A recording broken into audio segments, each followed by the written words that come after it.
Hi, I'm Louisa, and today I'm going to just run through some Pilates foundations. So ideal if you're a beginner or a returner to your Pilates practice. So equipment wise, some cushions would be great.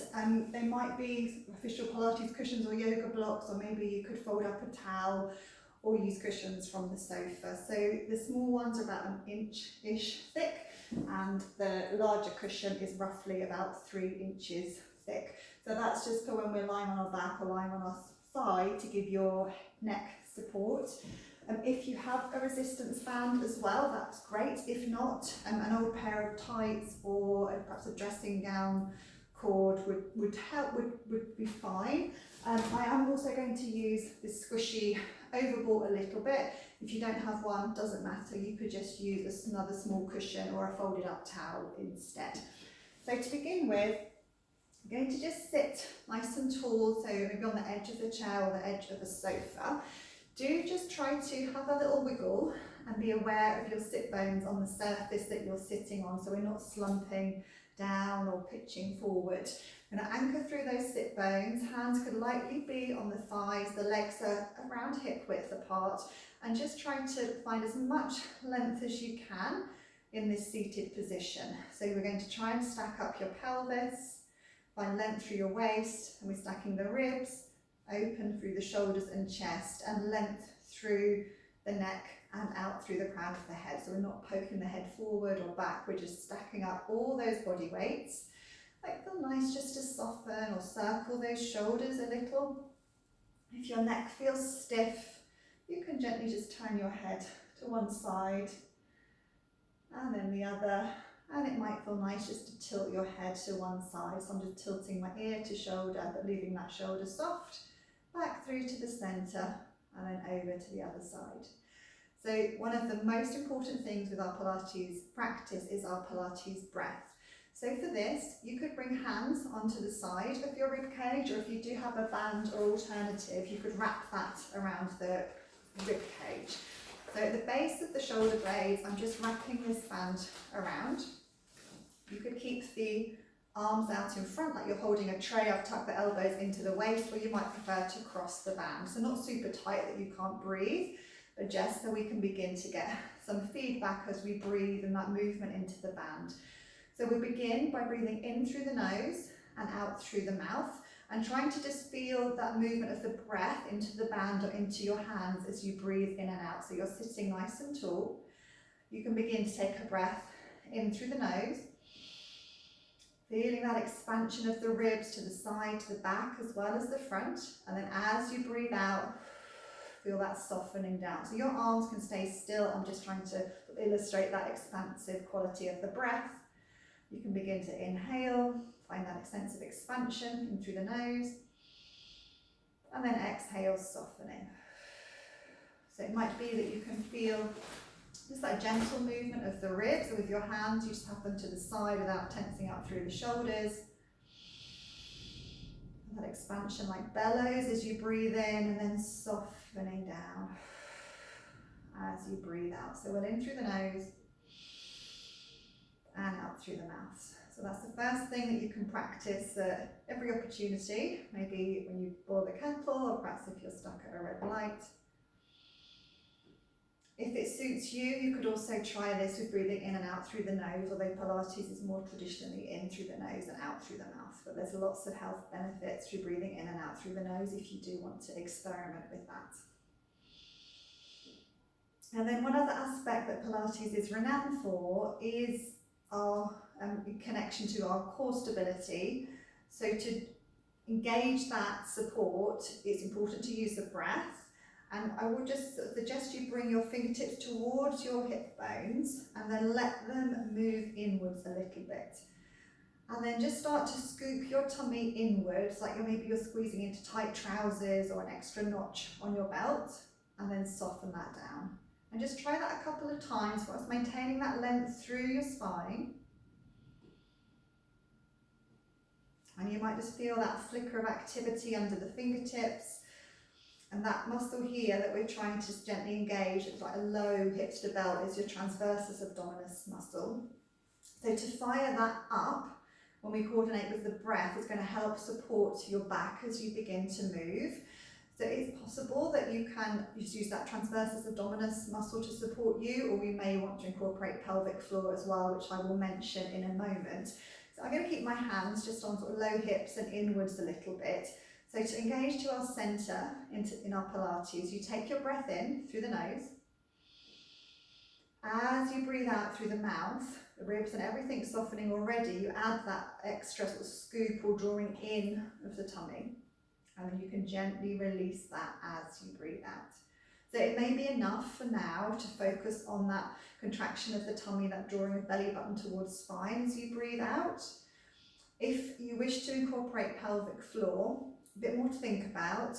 And as you breathe out, you try to engage pelvic floor from the back, and then to the front, and then the tummy. So we'll go through that a couple of times, and you might want to dabble with that now. We'll come back to that a little later on. So you take your breath in. As you're breathing out, gentle engagement pelvic floor from back passage to front passage, and then the scooping of the tummy.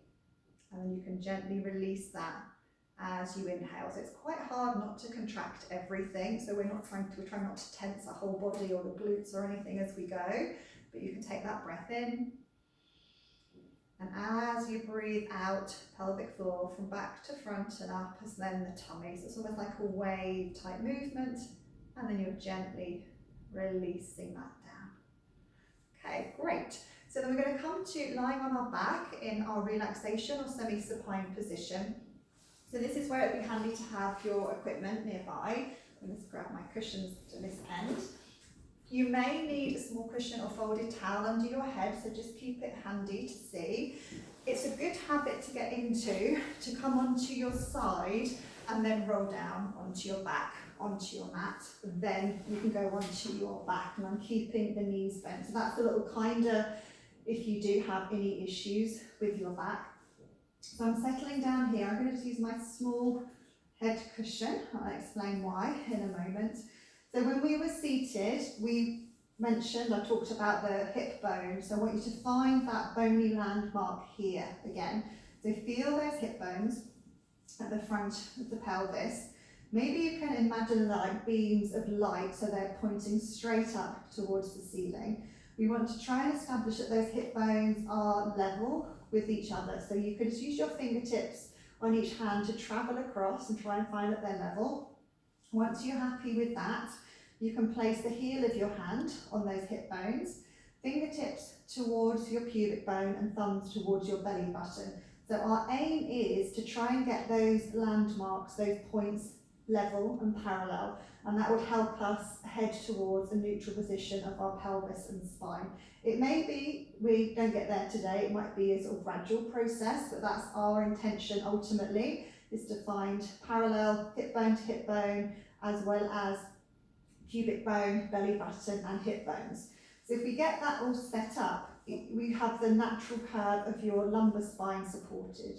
And some of you might have more space or less space than me here, but we're not pressing your spine into the mat. We're just kind of trying to settle in a comfortable place. And then those hip bones are going to be really useful for our alignment throughout. We want to try and get the legs in line with the hip bones, not the outer side of our hips, but those hip bones.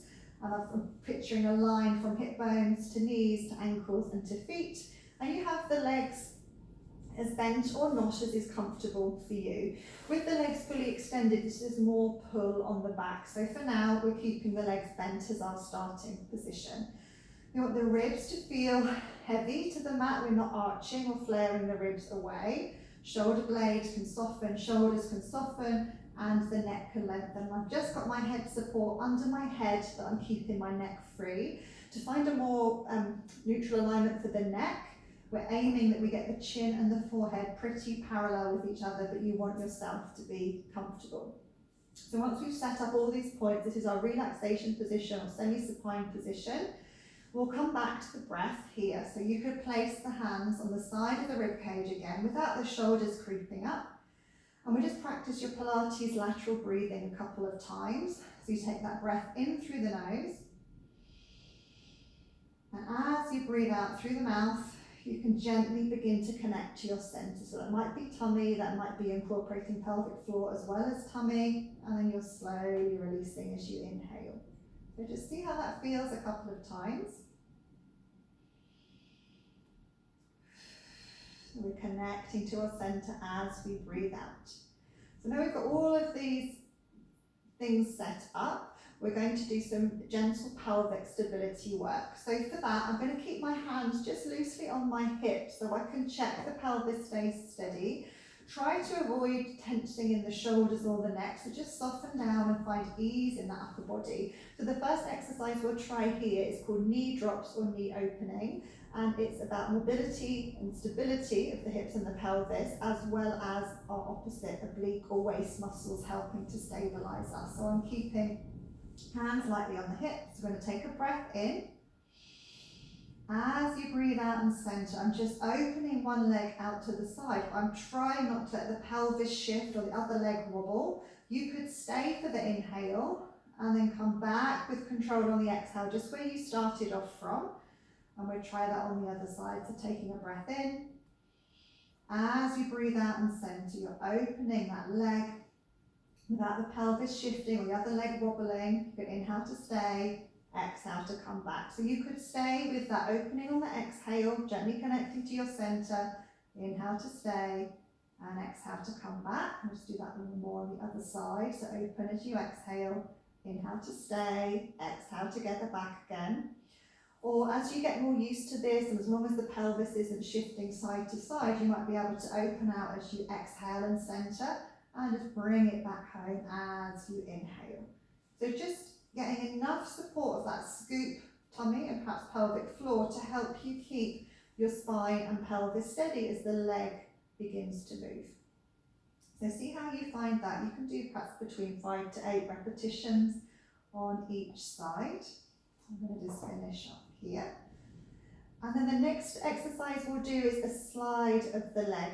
And as I sort of suggested earlier, as the leg slides away from our body, it's quite easy for our back to arch with it. We want to try to avoid that now by making sure we've got enough support of our tummy. So I'm going to still keep my hands on the pelvis for feedback.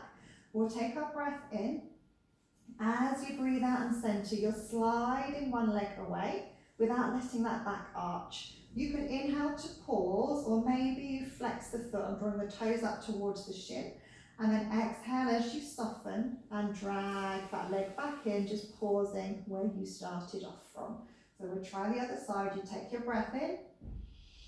As you breathe out and center, you're sliding the other leg away. You can inhale to pause, or maybe you flex the foot, so I'm drawing the toes towards the shin, a bit of length at the back of the leg.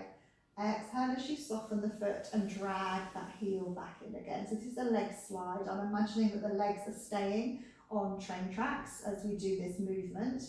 And this is where you might begin to notice and appreciate your center as a bit more like a dimmer switch than an on or off light switch. So you might need more or less of that scooping in quality depending on what you're doing and how far away your limbs might be moving from your center. So let's try this a couple more times each side. So as you breathe out and center, you're sliding the leg away. Inhale to pause, maybe flexing that foot without letting the back arch. Exhale as you soften, and we're dragging that leg back in again. We take a breath in. As you breathe out and center, we're sliding away. You can inhale to flex, exhale to soften, and gliding it back in again. Good. Let's do one more each side. So as you breath and center, we're sliding away. Inhale, maybe flexing the foot. Exhale, you can drag it back in. So keeping that stability. Last one. As you breath and center, we slide away. Inhale to flex. Exhale to soften as we glide everything back in. So settling back, neutral pelvis, parallel legs, feet aligned together. So we'll soften down here and give the upper body a little bit of attention. So first of all, let's bring fingertips towards the front of the shoulders or front of the chest and just take a few gentle circles here. So just to mobilize around the shoulders a little. See how that feels. You can go in both directions, but generally it might feel nicer to open out rather than draw the shoulders in. We'll probably spend more time in that position. So we want to go the other way. And then let the arms can just settle down by your side. Try and find even length through both sides of the neck, so your head is heavily weighted on your cushion or your prop. So this slight sense of lengthening, I'm trying to lengthen the crown of my head away as I gently draw the chin towards my chest without squashing. It's a tiny little chin tuck movement. You've got even distance, ear to shoulder, ear to collarbone on both sides. So you could do this with a comfortable breath. As you breathe out, you're just gently lengthening the back of the neck. So I'm not lifting, I'm just sliding my head up my cushion or up the mat. And you might just get a gentle stretch at the back of the neck. And just take a few of these just to release tension. And then you can come back to the center. Again, comfortable breath, and just let your head roll side to side. And you're still trying to keep the same sense of length through both sides. And I'm keeping my gaze in like an arc type movement rather than looking down, looking up, or letting my chin or shoulder meet. So just loosening off any tension that we might be holding around the neck or the upper body. And then when you're back to the center, we'll float the arms up in line with your shoulders. So I've got the arms in line with shoulders, they're lengthened, fingers long, and arms and palms facing in towards each other. So this is a shoulder drop we're going to work on now to release tension in the shoulders. You can do one arm at a time or do them together. I'm going to start with one at a time. So you'd inhale as you reach one arm up towards the ceiling.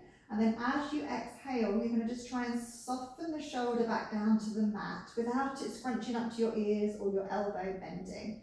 And then other side, you're going to inhale to reach up, and then exhale as you soften that shoulder back down away from your ears. So we all get into that habit of holding a lot of tension. So here we're trying to just reach and melt that shoulder away from your ears. So you've got space around your neck and ease around your neck. You may feel that the movement of the shoulder blade gliding around the rib cage. You can stay with these single ones, so we're inhaling to reach, exhale to release, or you could do both together. So inhale as you reach up, and then exhale, you're just softening and melting both together. And no need for the arms and hands to come in close together. Just try and keep them on that same line of movement. Let's do a couple more here. Good. And then we'll lower the arms down by your side. Depending on how your shoulders feel, you might prefer to keep the arms and palms facing in towards your legs, or you might prefer arms and palms down to your mat. You can try either. Generally, if there's any shoulder issues or restrictions, you might prefer that arms turned in position. So that's where I'm going to start today to show you. So we're going to work on a ribcage closure movement. So that is about keeping the stability of the spine and the ribs as we mobilise the arms through the range of movement. I'm going to break this down a little bit. That we're going to just inhale, bring the arms up towards that shoulder drop position we just discovered. Check, if the shoulders tensed up, soften them if we need to. And then exhale, we're going to need to connect to our centre a little more now, and we're taking the arms back. I'm trying to keep the arms connected into the shoulders rather than reaching away or flopping the elbows and wrists towards the mat. So I'm going to stay for an inhale. And then exhale, they can travel back. If you want to pause at shoulder drop and take an extra breath, no problem. For the first few, I do suggest you come up as you inhale and soften. So soften those shoulders away from ears if needed. Keep that heaviness of the ribs to the mat. And then exhale, you're taking the arms back. We'll take a breath. And then you can let them travel back again. And as you get used to this, you may not need to break down that movement. You might be able to take that back on an exhale, and then perhaps you return on that inhale. So you're keeping that heaviness through the ribs, that ease of your shoulders. I'm trying to avoid arms flopping back or ribs arching. So you're keeping that control, that the arm is drawing gently in towards your shoulder joint. And then if this begins to feel okay, you get a little bit more used to this movement, we can put this together with the leg slide, but opposite leg and arm will slide away. This is called Starfish. So we're going to start with the arms down. They could be in, they could be facing down. So as you breath and centre, one arm and opposite leg will slide away. I'm going to inhale to pause with the arm, gently flexing the foot, and then exhale as you travel back again. So we just alternate sides, keeping hip to hip, shoulder to shoulder level. So So taking a breath in, as you breath and center with slide opposite arm and leg away. Keep that leg on its own train track. You can inhale, leave the arm, flex the foot, and then exhale as you glide it back again. Let's do one more each side. So as you breath and center with sliding away, inhale, flex the foot, leave the arm, and then exhale to travel back again. And let's do the other side, so taking a breath. As you breathe out and center with sliding opposite arm and leg away. Inhale, leave the arm, flex the foot, and then exhale, we'll glide things back again. Great, well done. And then we'll grab your band or alternative. So from here, I'm going to float one leg up, and we call this a knee fold, or you might call it a tabletop position, which bring your band around the back of your thigh. So I'm trying to have knee in line with hip. So pelvis is still neutral, waist is still long. I'm going to take hold of my band, elbows close to my waist, forearms up. So we've still got good alignment through the arms, the wrists, we're not tensing up through the shoulder. So the band is just to support the weight of your leg in the hip, so you're not gripping around the hips. You could keep the leg at kind of close to a right angle, shin almost parallel to the mat, or if it does feel a bit grippy or crampy in the hip, you might prefer to soften that shin down. The other leg can stay bent, or some of you might like to lengthen that leg away, so opening through the hip, as long as your back isn't arching. So I'm going to do the first set with the leg bent and the second set in the other direction without. So I'm not yanking my leg with the band, I'm just keeping that support. Find that sense of sinking the thigh into the hip socket. Just gently breathing, scooping and centering, and explore stirring that thigh in your hip joint without letting that pelvis rock side to side. We'll do at least 5 in this first direction. I'm opening out, drawing round and back in again. And then my second set, I'm going to just slide the other leg away as I mentioned, as long as that suits your back, otherwise you keep it bent, and then you can start to circle in and around. And you're only finding a range that you can keep the pelvis steady. So this movement is really great for oiling, lubricating our hip joint. So when you've done around 5 each way, we'll just bring that back to the start position, slide the other leg in with control, and I'm going to loop the band around my foot now, slackening off that band quite a bit. Elbows still down by the sides, arms up, so I'm keeping good alignment through the wrists. I'm starting off knee in line with hip, and I'm going to just gently lengthen that leg away. I'm starting with the thighs pretty parallel with each other. Check we're soft through the shoulders, keep that waist nice and long. Once you've got into this shape, it might be comfortable to let the leg raise up a little more, but please try not to lose your neutral shape or curl the pelvis off the mat. So you're staying in your neutral position. We'll just stay for a few breaths, and you may wish to add a little bit of point and flex from the ankle. So this is a really gentle hamstring stretch with that support of the band to support the weight of your legs. So just taking a few breaths here, so between 3 to 5 breaths would be great. And when you're ready, you can soften the foot, draw that leg in towards you, gently release the band. You might want to lengthen that leg away and give it a little bit of a shake out before we switch over to that second side. So bringing your second leg up into your knee fold or tabletop shape. You can wrap the band around the back of the thigh, knee in line with hip. Shin could stay more parallel with the mat or could soften. This leg could be bent or straight. I'm going to do the bent leg for the first set. Shoulders stacked, good alignment through the arms, heavy through the ribs. Just breathing and gently centering throughout. We're going to do around 5 stirs. I'm opening out and drawing back in. A little circling shape in that hip. And then your second set going the other direction, option to slide that leg away. So leg can be lengthened, keep it in line with your hip, and then you can start to stir the bent leg inwards before you go out. As long as that's not pulling on your back or making your spine arch. If so, keep that other leg bent. So around 5 of those in each direction to oil this hip. And then you can come back to the center. We're sliding the other leg in, making sure you're back in neutral. You can loop that band over your foot, slacken it off as much as you need to. Just begin with knee in line with your hip bone again. And just explore gently lengthening away into the band. So the resistance isn't really tight, it's just to be supportive rather than too much load. Still neutral, waist long. Possibly you let the leg raise up a little, as long as that doesn't disturb your neutral pelvis and spine. And you can just take a few breaths here, and you may wish to add some point and flex from your ankle. So between 3 to 5 breaths here would be great. Lovely. And when you're ready, you can soften, draw that leg in, remove your band. You might want to slide the leg away and give it a little bit of a shake out. Lovely. And then we'll come back and just pop the band to the side. So we'll go through some gentle spinal movement. So I'm back in my neutral position. Let's just bring your hands on your hips. So you still want to check you're in that neutral shape, shoulders soft. So for a pelvic tilt, we're going to let the pelvis rock around the head of the thighs.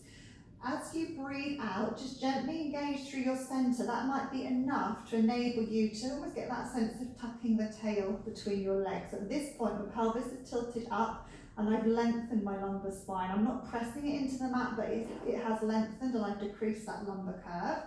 And you can inhale as you just return towards your neutral shape. So I'm just back where I've got the hip bones, belly button and pubic bone level with each other. So see how that feels through that gentle tilt of the pelvis. I'm trying not to be too grippy around the glutes or the hips. And I'm finding that sense of lengthening rather than squashing the spine towards the mat.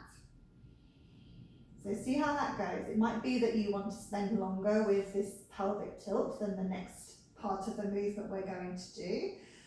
The next movement we're going to move towards a spine curl, which does involve lifting the spine up a little higher. So depending on your level of comfort and any issues you might have going on, you may not need the head cushion. So perhaps you can try it first. I don't need the head cushion, I prefer it without. And then for this, it might be helpful to have something between your knees. So I'm using this little squishy ball, but a small cushion or a rolled up towel would be really appropriate as well. So I'm going to just pop that between my knees, which is going to help me keep the legs parallel. As we begin to lift the spine, it may be that you bring the heels a little closer towards your bottom if you can. So this is going to work the glutes and mobilise the spine. So my feet are level with each other, legs are parallel, perhaps with some support. You can just very gently squeeze, not for dear life, but just a gentle connection which will help with your stability. Arms can still be down by your side, so open across chest and collarbone. So see how it feels with that pelvic tilt and maybe that gentle squeeze between the legs. It gives us more connection to all of our centre and our powerhouse muscles. If it suits you, one option is as you breathe out and centre, you're going to go into your pelvic tilt and begin to wheel and peel that spine up, ideally one vertebrae at a time, just to the point where you're neutral again, with shoulders, hips and knees. Take a breath at the top, and then we're softening, peeling the spine all the way back down. It's like the links of a chain, and you come all the way back to neutral. So as you breath and centre, you're going for a gentle tilt of the pelvis. You're lengthening and wheeling the spine up. Maybe light pressure of arms into the mat. And it's at this point you want to see if your neck is comfortable, whether it's better for you with or without a cushion.